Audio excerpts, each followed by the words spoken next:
It began on a quiet night in the small Terran colony of Eden's Reach, where stars shimmered above endless fields of silver grass, and a gentle wind whispered through the metal walls of the old orphanage.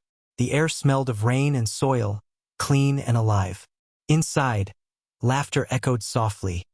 Children's laughter, innocent and bright.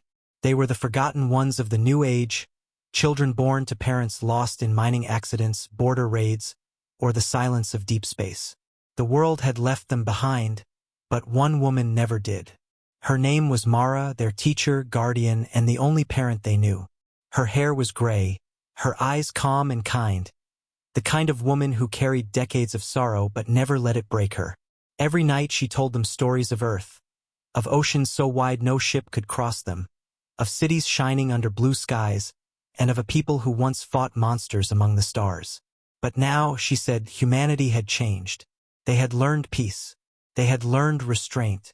The children believed her. The galaxy didn't. That night, as the children slept in their small bunks, Mara sat by the window with a cup of warm tea, looking up at the stars. The communications tower hummed faintly in the background, sending and receiving harmless data packets. Nothing unusual. Nothing dangerous. She smiled. For once, the night was perfect. Then, she saw it. A streak of light in the sky. First, she thought it was a meteor, but the glow didn't fade. It grew brighter, splitting into 3, then 6, then 20. Her hand trembled. Those weren't meteors. They were ships. The Dominion flag gleamed red and black on their hulls. Mara's heart froze. She'd heard the stories, of colonies raided, of slaves taken, of planets burned for amusement. But Eden's Reach was small, poor, harmless. Why would they come here?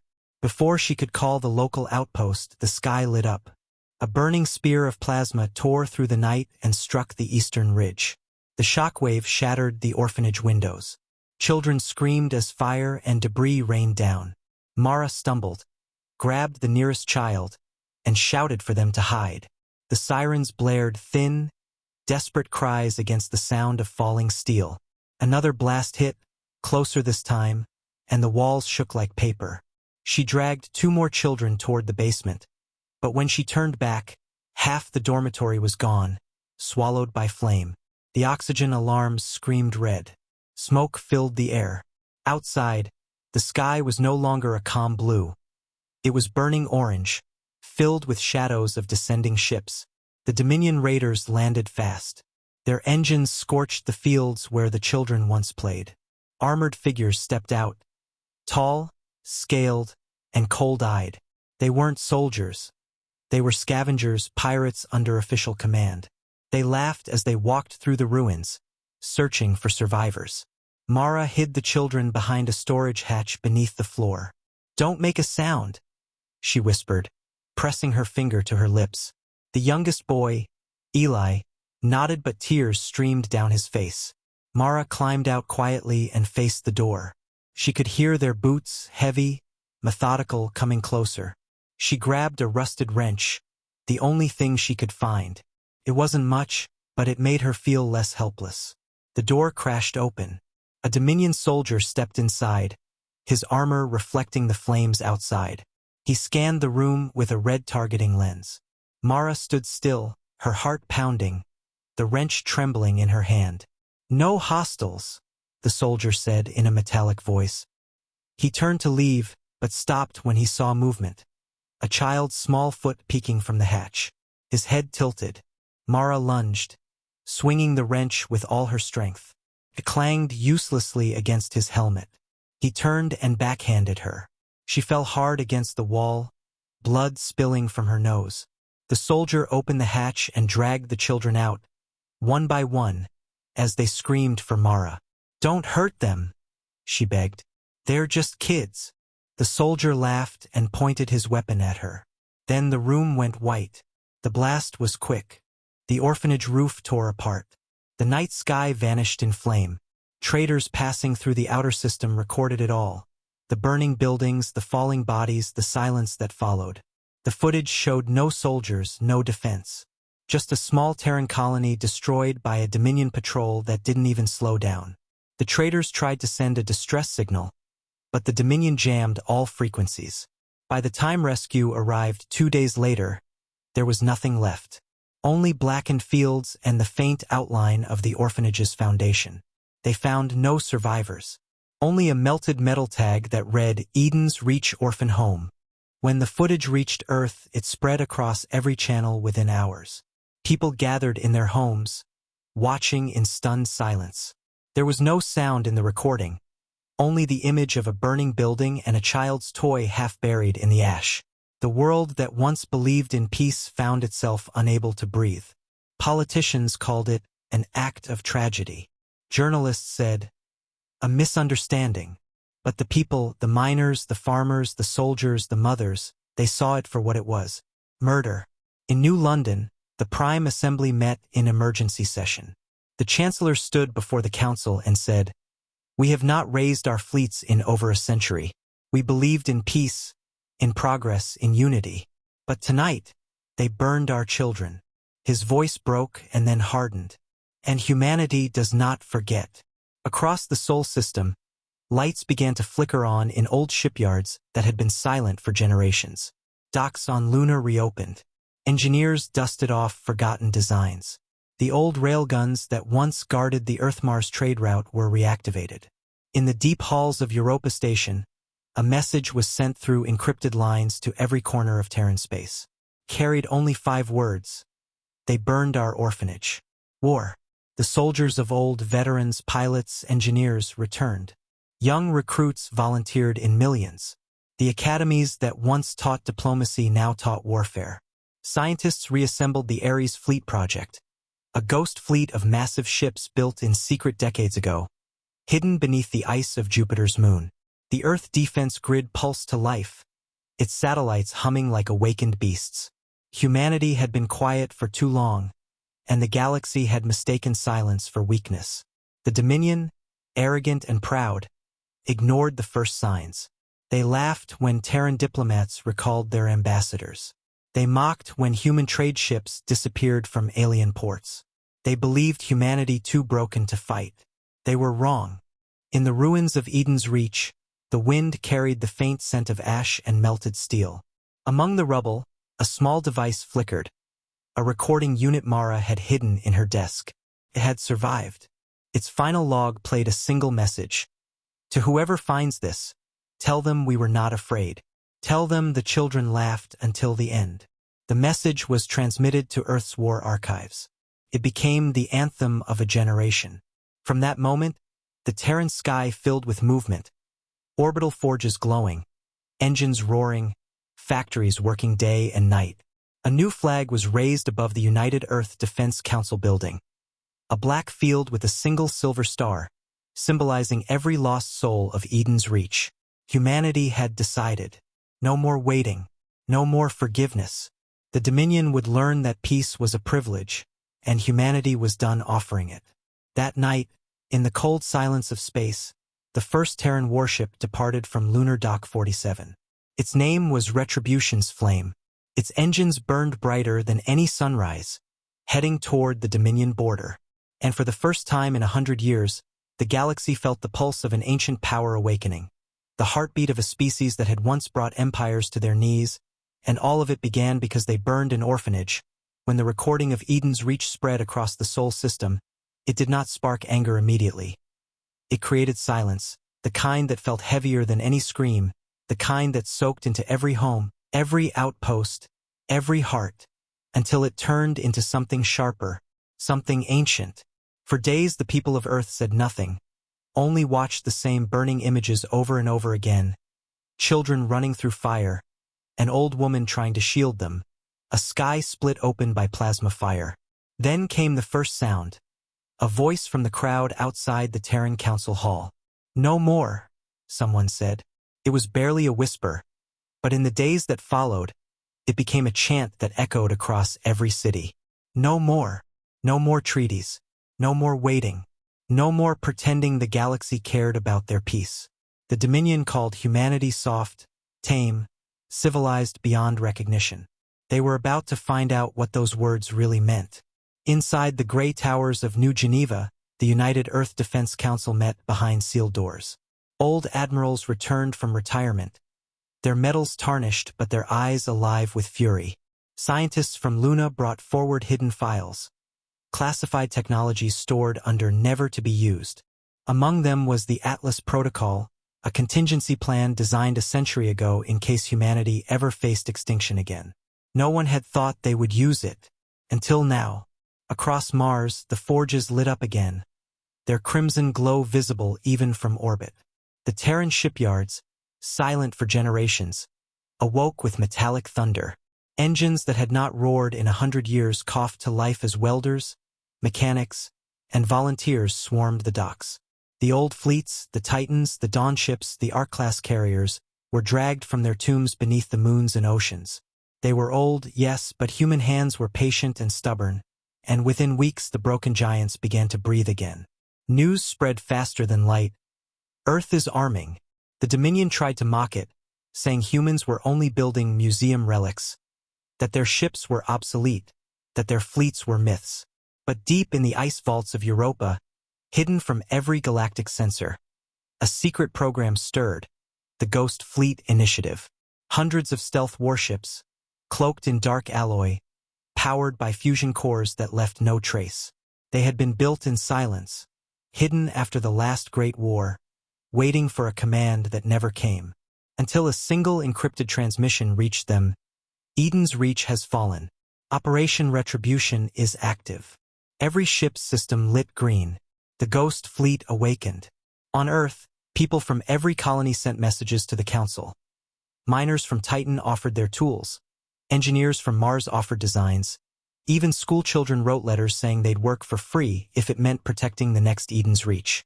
Humanity, divided for so long, became one again. Old flags vanished. Only the Terran banner remained, a silver star over black. In orbit, Captain Arlen Drax stood aboard the command deck of the first completed dreadnought, Vengeance Dawn. He had served 40 years without firing a shot. He never wanted to, but as he watched the holographic replay of the orphanage burning, he said quietly, "They took the children. We'll take their empire." Behind him, the ship's AI responded in a calm voice, "Coordinates ready, Admiral." In that moment, every Terran ship received the same order: prepare for deployment. On the other side of the galaxy, Dominion High Command laughed. "Humans?" one of their generals said. "They don't have the courage to fight." But their laughter faded when the first Dominion outpost near the rim went silent. Then another. Then 3 more in a single night. Scouts sent to investigate found nothing. No wreckage, no debris. Just the faint hum of kinetic radiation, the kind produced by high-velocity rail slugs. It was as if the stars themselves had opened fire. Traders whispered of dark shapes moving between asteroid fields, silent as ghosts, leaving only destruction in their wake. The Dominion called them the Black Ships. The Terrans called them Justice. Back on Earth, the people watched every transmission in silence. For the first time in centuries, they were united not by fear, but by purpose. A mother from New London placed a candle in her window for the orphans of Eden's Reach. Soon, every window on Earth burned with light, a sea of tiny flames shining into the night. A message written not in words, but in fire. Humanity remembers. In that same light, old soldiers stood tall again. Young recruits trained harder, and the factories of Mars worked without rest. The Dominion had woken something they didn't understand. A species that once fought extinction and survived. Humanity did not crave conquest. They only wanted one thing: to make sure no one ever burned their children again. And now the galaxy was about to learn what happens when humans stop being peaceful. When the first Dominion patrol vanished, the galaxy barely noticed, assuming it was an error in navigation or a pirate ambush. But when the second, third, and fourth fleets disappeared within the same week, the laughter stopped, and the Dominion High Command began to whisper the same word again and again: Terrans. For a century, humanity had been silent, rebuilding, hiding their power beneath treaties and diplomacy. But now that silence had turned into a weapon. It began with small strikes, unregistered signals appearing near Dominion borders, followed by complete radio blackout. Outposts that had stood for decades were found days later reduced to dust. The ground burned clean, the command towers cut perfectly in half. Analysts tried to study the wreckage but found no trace of energy residue. Only fragments of tungsten the size of a coin, still hot from impact. Dominion generals couldn't comprehend it. No plasma, no lasers, just solid metal moving faster than anything they had ever seen. Someone whispered, "Railguns," and the room went silent. That word belonged to another era, one they had all thought humanity had left behind. But humanity had not left it behind, they had perfected it. In orbit above Mars, the Vengeance Dawn led a fleet of black warships with no transponders, no insignias, only the faint white emblem of a single star. They moved like shadows, their hulls absorbing radar and light, making them invisible until the moment they fired. Each shot came without warning, every impact followed by seconds of eerie silence before an entire Dominion cruiser split apart like paper. No one knew where the Terrans were striking from. Dominion scouts captured fragments of data showing coordinates that didn't exist on any map. They thought it was a trick. They were wrong. The Ghost Fleet was real, ships born in secret, armed in silence, commanded by humanity's rage. In the Terran War command chamber, Commander Rhea Mara stood before a holographic projection of Dominion space, her face calm but her voice cold. She was the daughter of the woman who had died at Eden's Reach, and she carried her mother's pendant around her neck, a small charm made from the metal tag that had survived the fire. "No declarations," she said. "No communication. No mercy. For every child they burned, a world will fall." Her officers saluted in silence, and across the fleet, thousands of cannons aligned.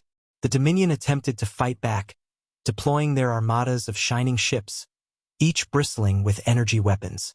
But when they entered Terran space, they found no enemy to shoot at, no signals to trace.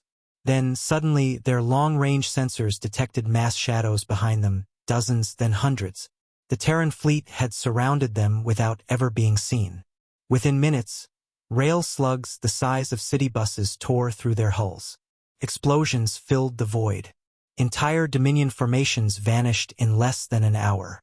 The Dominion Chancellor tried to call for peace talks, sending envoys under white flags, but the Terrans never answered.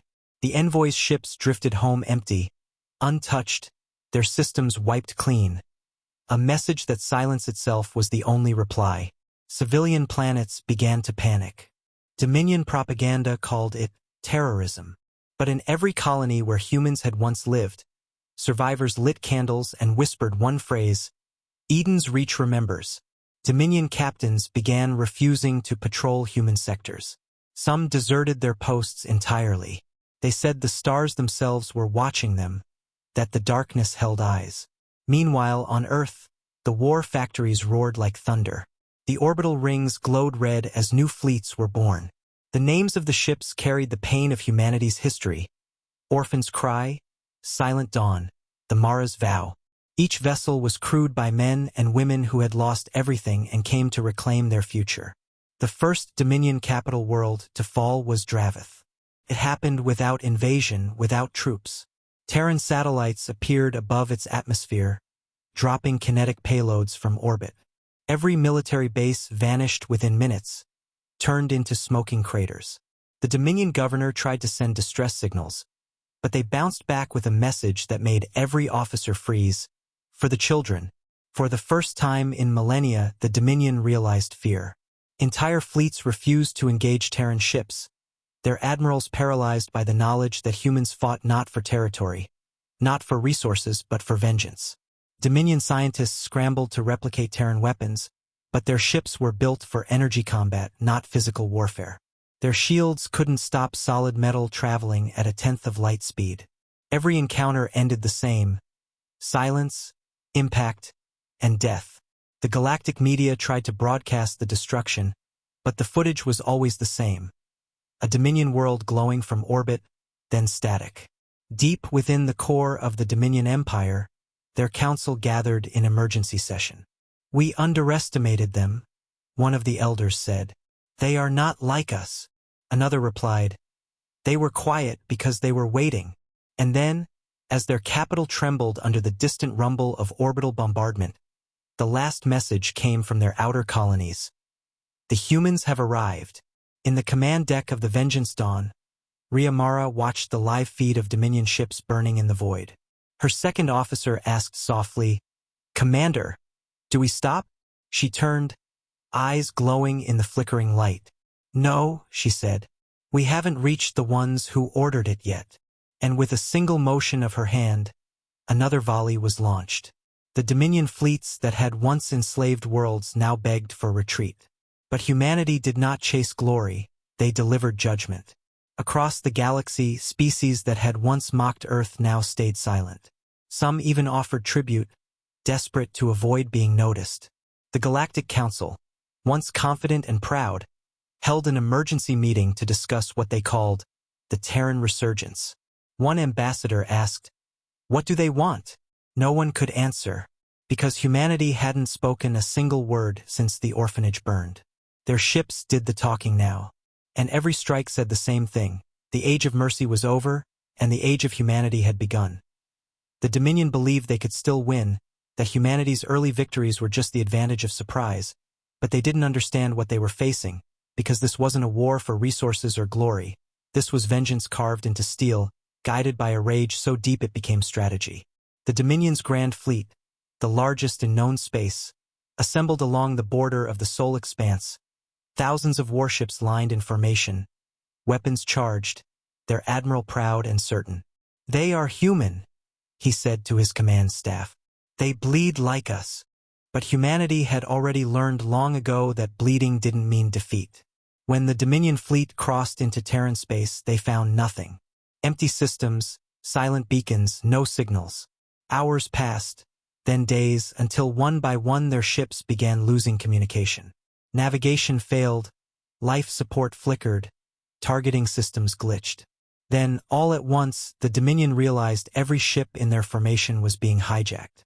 Their control panels flashed red with the same message across 1,000 screens. "We see you." Then came darkness. Terran cyber divisions, born from old Earth's forgotten hackers, had spent years studying captured Dominion tech. They had found weaknesses buried deep in their AI command cores. Now they used those same weaknesses to blind the entire invasion fleet. In the silence that followed, the stars seemed to blink, and then from the void appeared massive shadows, the Terran Black Fleet emerging like ghosts from the dark. They moved with precision. No comms, no chatter, just the rhythm of vengeance. The first shot came from the dreadnought Retribution's flame, its rail cannon firing a tungsten slug that pierced through 5 Dominion ships in one line, each explosion reflecting off the next like dominoes of fire. Panic spread through the Dominion ranks. They fired wildly into the darkness, their plasma bolts missing everything but empty space. Terran ships used no light, no heat, just stealth and silence. Within 20 minutes, half the Dominion armada was crippled. Their admiral screamed into comms, demanding a retreat, but their engines wouldn't start. Terran viruses had locked their power grids. Then the Vengeance Dawn decloaked directly above the Dominion flagship, its black hull blotting out the stars.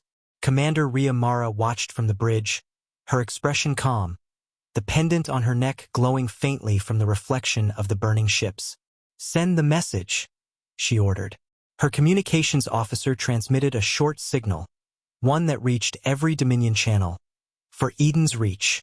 Then, without another word, the Terran fleet opened fire. The void lit up like a dying sun. Shockwaves rippled through space as Dominion ships shattered under the barrage. The sky became fire. In under an hour, the invasion fleet that had once terrified the galaxy was gone. The survivors tried to flee only to find their jump gates offline, sabotaged days earlier by Terran infiltration units. They were trapped, forced to drift in darkness while Terran boarding ships descended upon them like metallic angels of death. The human soldiers who entered wore matte black armor with no insignia, only the small silver star engraved over their hearts. They moved like shadows, clearing decks with precision. Dominion officers begged for mercy, offering information, even surrender, but humanity had stopped listening. Each battle was swift, clinical, final. Every transmission that escaped was filled with one repeating word: retribution. On Earth, the people didn't cheer. They watched the reports in silence, eyes filled not with joy but with grim understanding.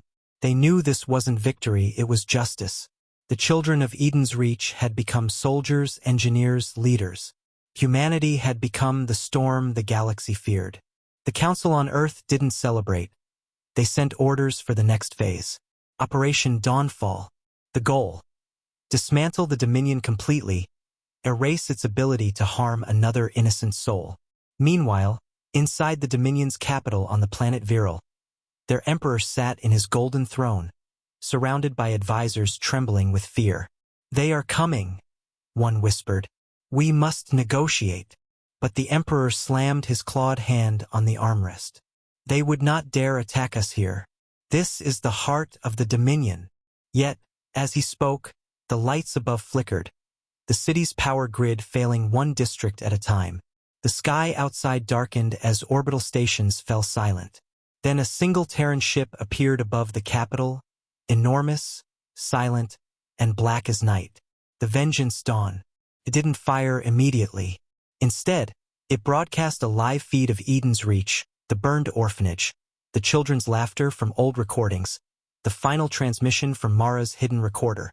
The Dominion population watched in horror as the truth was shown across their networks. The atrocities they had ignored, the destruction they had justified.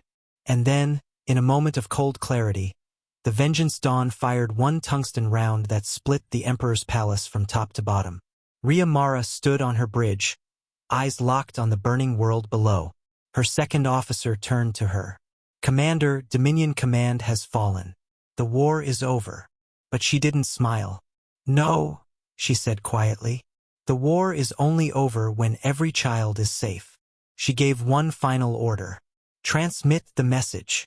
Across the galaxy, every surviving Dominion outpost received the same transmission. An image of a single silver star over black, and the words, "We remember Eden's Reach." From that day forward, the galaxy understood something fundamental about humanity. They were not monsters, they were not conquerors, but when pushed beyond mercy, they became something far more terrifying. The consequence of evil. When the Dominion's capital burned, the galaxy thought humanity would finally stop, that vengeance had been fulfilled and the blood debt repaid. But they didn't understand that vengeance wasn't what kept humanity moving. It was the memory of loss, the sound of children's laughter buried under ash, the silence that followed every cry for mercy that was never answered. Commander Rhea Mara stood on the bridge of the Vengeance Dawn, staring at the flames of Viral from orbit, her reflection trembling in the glass. The war room behind her buzzed with quiet efficiency. Tactical officers reviewing intercepted transmissions, engineers rerouting power to the forward cannons, medics tending to soldiers who refused to rest. Yet amidst all that motion, she felt an emptiness that victory could not fill. She thought of her mother, Mara, the woman who once taught orphans to hope, who died shielding children from Dominion fire. That memory was what fueled every order Rhea gave, and she wasn't done. Humanity wasn't done. The Dominion had hundreds of slave worlds, planets where human and alien captives were worked to death under Dominion control. Operation Dawnfall's next objective was simple: liberate them all. The Terran fleets split into sectors, each commanded by captains who had survived the early massacres. Admiral Drax led the Iron Line through the Outer Rim, targeting resource stations and destroying Dominion supply chains. Captain Yara led the stealth divisions, striking communication relays so fast that no distress call could ever escape. And at the center of it all, Rhea commanded the Vengeance Dawn and its battle group, 30 dreadnoughts, 1,000 escort ships, and the largest human ground force ever assembled. They were not invaders. They were executioners of a promise that began in fire. When they arrived over the slave world of Tarvas, the Dominion garrisons panicked, broadcasting surrender codes before a single shot was fired. But Rhea didn't order an attack. She ordered the transmission of an old Terran song, one recorded centuries ago by the orphans of Earth, soft and pure, carrying words of forgiveness. The slaves wept when they heard it. The Dominion soldiers laid down their arms. And for the first time in generations, Tarvas saw freedom under a human banner. Yet even as the freed worlds celebrated, Rhea remained restless. Deep inside her, she knew the war had only paused. Dominion remnants were still out there, fleeing admirals, corrupt warlords, and entire fleets that had sworn vengeance of their own. They hid in nebulae and dark sectors, waiting for the Terran rage to fade. But humanity didn't forget. One by one, those remnants were hunted down. The Ghost Fleet became the symbol of fear, ships that appeared out of nowhere, fired once, and vanished. The galaxy called them the Black Angels. The Terrans called them justice incarnate. On Earth, people began to rebuild. Cities glowed again under the light of peace, but they did so quietly. There were no parades, no cheers, only memorials. Names carved into walls, candles burning at every street corner for the lost of Eden's Reach. Children in schools were taught the story not as revenge, but as remembrance. That peace without strength was only an illusion. The Terran Council declared a new law known as the Orphan's Promise. It stated that humanity would never begin a war, but if one was ever brought to their door again, they would finish it completely. Across human space, the law was etched onto monuments, a vow shared by billions. Meanwhile, the last Dominion High General, Cale Thurn, tried to rebuild his empire in the shadows. He rallied surviving warlords and mercenaries, promising them revenge. "Humanity cannot fight forever," he said. "Their rage will fade, and when it does, we will strike."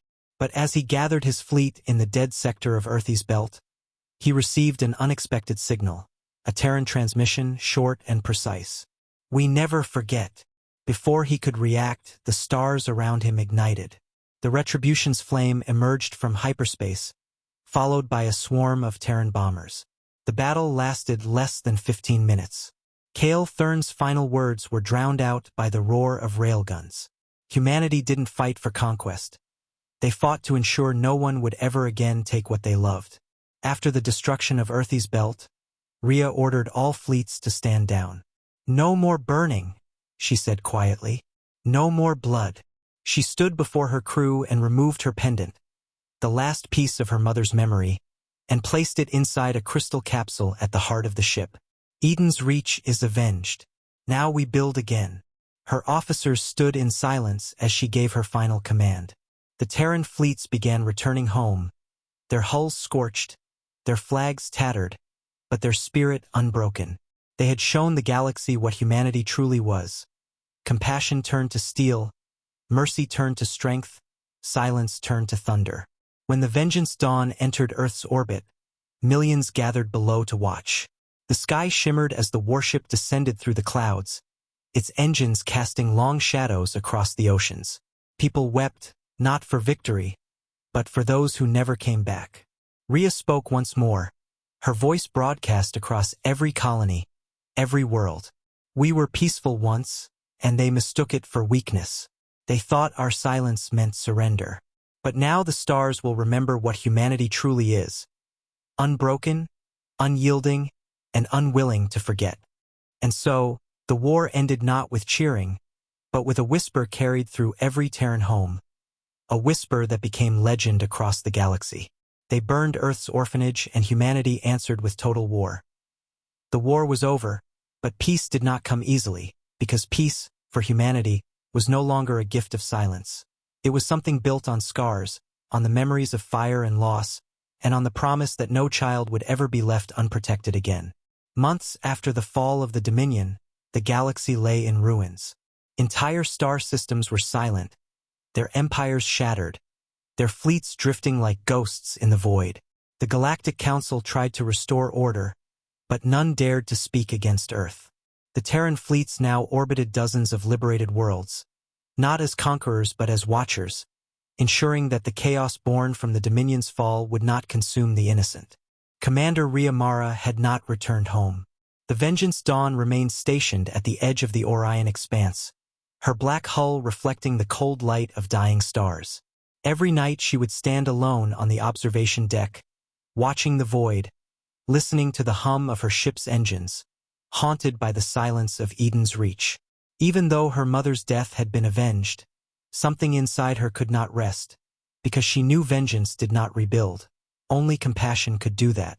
Yet compassion, in the galaxy's eyes, was a human weapon as powerful as any railgun. The Dominion's surviving species sent delegations to Earth. They came trembling, unsure whether humanity would execute them or forgive them. The Council of Terra met with them in the New Geneva Dome, a chamber made of transparent alloy overlooking Earth's blue oceans. The alien envoys spoke of surrender, reparations, and apology.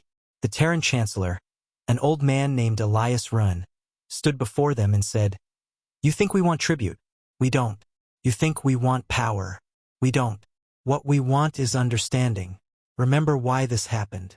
He showed them the footage of Eden's Reach again, the burning orphanage, the woman shielding children, the sky collapsing in fire. Many of the alien delegates could not even look. "This," he said, "is what your silence caused. This is what our silence avenged. Never again." There was no applause, no grand speech, just that single phrase that became the new foundation of galactic law. Never again. The Council then declared the creation of the Terran Accord, a treaty that bound every known species to one promise: no harm to civilians, no slavery, no planetary warfare without cause. And though many signed it out of fear, over time they began to understand its weight. Humanity didn't rule through conquest. They ruled through the memory of what happened when compassion was betrayed. The Terran fleets became peacekeepers, patrolling the stars under the black and silver banner that now represented balance, not dominance. But among the soldiers who returned home, not all could find rest. Veterans of the Ghost Fleet spoke of dreams filled with burning skies and children's cries. Some couldn't sleep under starlight because it reminded them of plasma fire. Others disappeared into the frontier, seeking solitude. Rhea Mara herself eventually returned to Earth, landing the Vengeance Dawn one final time at the Terran War Museum built near the shores of the Atlantic. She stepped out to a silent crowd, her black uniform faded, her medals left behind.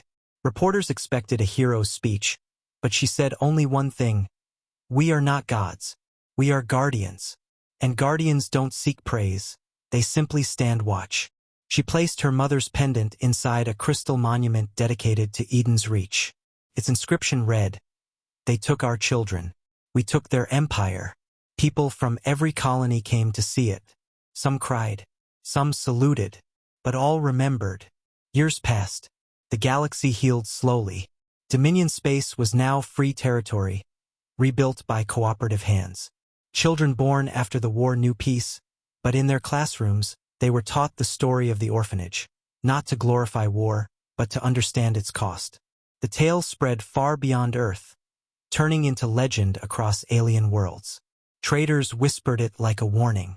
Pirates avoided human sectors entirely. Even the Galactic Council built a memorial on their capital, a black pillar that simply read, "For Eden's Reach." Yet even in this fragile peace, the Terran Defense Command stayed vigilant. Deep in the asteroid belts, the forges still glowed faintly, maintaining the ships not for war, but for readiness.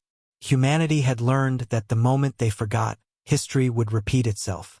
Rhea, now older, spent her last years teaching at the Academy of Mars, training young officers not in battle tactics but in restraint. "A true Terran victory," she would say, "is one where no one has to fire a single shot." Her students listened with awe, but when they looked into her eyes, they saw the sorrow of a woman who had carried the burden of vengeance too long. On the final night of her life, she walked out to the observation dome of the Academy and gazed up at the stars. For the first time in decades, she smiled, not because humanity had triumphed, but because she finally saw what her mother had once dreamed of: a galaxy where the stars were quiet and no child cried in fear. When she passed, her ashes were scattered above Eden's Reach, now a rebuilt paradise filled with laughter and schools and new families. The orphanage had been rebuilt exactly as it once was, but now it stood beside a monument carved with the names of every child lost that night. On the wall was engraved her final message, written in her own hand: "Peace is not given. It is defended. Always." The people of Earth read it every year on the Day of Remembrance. Across the galaxy, even alien leaders bowed their heads in silence, because they knew the truth that burned in every human heart. When the innocent fall, humanity does not weep quietly. They rise, they unite, and they never stop until justice is done. And those centuries would pass, and the stars would change, One phrase endured across time and memory, spoken in every language of every world. They burned Earth's orphanage, and humanity answered with total war. Centuries passed, but the legend of Eden's Reach never faded. It lived in every Terran heart, whispered across the void by traders and soldiers, carried by historians who called it humanity's awakening. The galaxy had changed, empires rose and fell, and yet the shadow of that night, the burning orphanage, the silence that followed, still shaped how every species treated the name of Earth. No one dared threaten humanity again, because even though the fleets of vengeance had long since disbanded, the memory of what they could do lingered like thunder after lightning.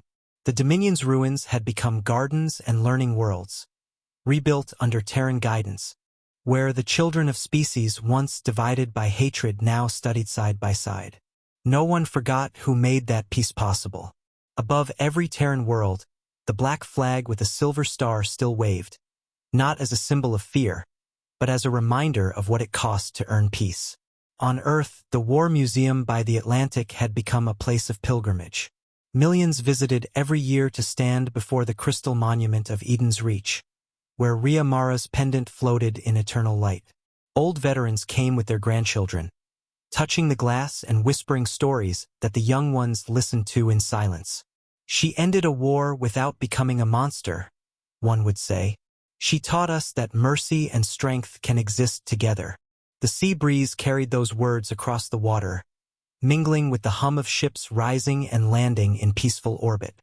Humanity had changed, but it had not softened. The same fire that once burned for vengeance now burned for protection. The Terran Guard, once the sword of retribution, had become the shield of peace, their fleets patrolling the edges of known space, ensuring no empire ever repeated the mistakes of the past. They called it the Silent Watch, and its members wore no medals, no ranks, only a small silver star over their hearts. Far beyond the core worlds, at the edge of the Perseus Reach, explorers discovered remnants of an ancient Dominion vault buried beneath a dead moon. Inside they found a single recording centuries old, a transmission from a Dominion commander during the war. His voice trembled with fear as he spoke. They do not fight like others. They do not conquer. They erase the idea of cruelty itself. The explorers transmitted the file to the Galactic Archive, where it was preserved as part of the official record of humanity's rise. Even the alien historians, who once feared Terrans, now spoke their name with reverence. They taught their children that when humanity was provoked, it didn't seek victory. It sought balance. But humanity's story didn't end with war. On the rebuilt world of Eden's Reach, a new generation grew under a golden sun. The orphanage had become an academy of peace, where children from 100 species studied together. At the center of its courtyard stood a bronze statue of Rhea Mara holding the hand of a small child, looking toward the stars. Every year on the Day of Remembrance, the entire galaxy paused for a moment of silence. On that day, the Terran fleets dimmed their lights, the council chambers went quiet, and every broadcast played the same message recorded by Rhea before her death. We do not destroy because we are strong. We protect because we remember. The children of Eden's Reach recited those words like prayer, their voices rising through the air, echoing across the valleys where once there had been only ash. The galaxy thrived under this fragile peace. Planets once divided by language and blood now shared trade, art, and music. Yet deep in the void, humanity never truly slept. Hidden within the ice of Europa and beneath the sands of Mars were old shipyards, still functional, still watched over by silent caretakers. The weapons that had once avenged Eden's Reach were not dismantled. They were preserved, sealed away, ready if the stars ever turned cruel again. It wasn't a threat. It was a promise. Humanity had learned that peace without strength was a dream easily broken. And so they stood, quietly watching the galaxy they had reshaped, guardians of a fragile harmony built upon sacrifice. As the centuries rolled on, legends blurred into myth. The children of the new worlds heard stories of the Black Fleet, of railguns that could cut through suns, of a commander who avenged the innocent and then laid down her weapon forever. Many thought it was fiction, a fable to scare tyrants or inspire courage. But those who traveled near the edges of forgotten space sometimes reported strange lights. Mass shadows moving silently between the stars, shapes too large to be natural, too precise to be coincidence. The Council dismissed them as sensor errors, but every Terran knew the truth. Humanity's guardians never left. They simply waited. And on one quiet night over Eden's Reach, as the wind whispered through the rebuilt orphanage, a young girl looked up at the stars and saw one shining brighter than the rest. "Mom," she said softly, "is that where the old heroes sleep?" Her mother smiled and nodded. "Yes, child, that's where they watch." The girl closed her eyes, holding her small silver pendant close to her heart, the same emblem once worn by the fleets of vengeance. The night sky above shimmered with countless stars, but one glowed with a steady, silver light, as if answering the promise made long ago. That was how humanity chose to live. Not as conquerors, not as victims, but as eternal guardians. They had burned once in rage, and from that fire, they forged peace. And though the galaxy would one day forget the names and battles, it would never forget the lesson written across the stars. That when the innocent cry and justice sleeps, humanity will awaken again. And somewhere, in the silence between the worlds, the words that began it all still echo. They burned Earth's orphanage, and humanity answered with total war.